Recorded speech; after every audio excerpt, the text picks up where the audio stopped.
धारा 370 क्या है ये जानने के लिए 42 साल पीछे जाना होगा बेटा। अंग्रेजों ने टू नेशन थियरी के तहत हिंदुस्तान के दो टुकड़े कर दिए, एक हिंदुस्तान और पाकिस्तान।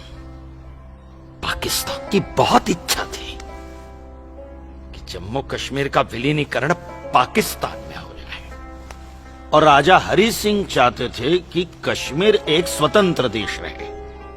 वो न हिंदुस्तान में विलीन होना चाहते थे न पाकिस्तान में, और तब पाकिस्तान ने खूनी खेल खेला।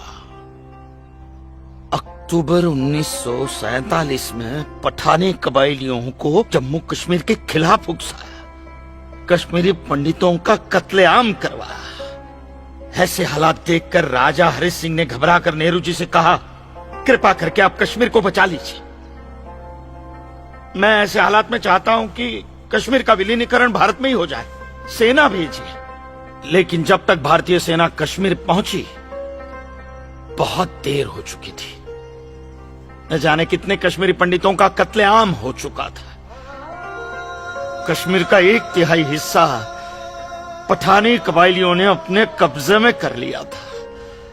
लेकिन अपनी इस नीच हरकत के बाद भी पाकिस्तान बाज नहीं आया।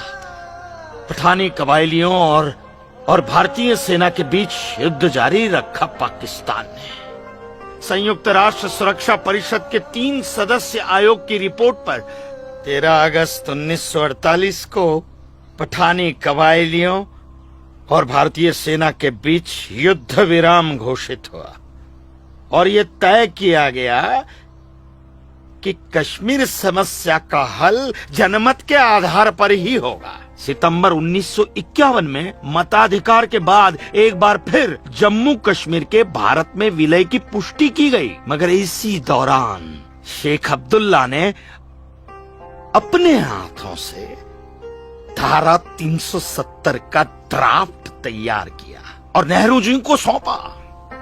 सरदार पटेल और आम्बेडकर साहब की मर्जी के खिलाफ 1952 में नेहरू जी ने इसे लागू भी कर दिया। इसी धारा 370 की वजह से नेहरू जी ने कश्मीर को एक ऐसा विशेष दर्जा दे दिया जिसमें जम्मू कश्मीर राज्य ने हिंदुस्तान से अपना एक अलग संविधान स्थापित कर लिया।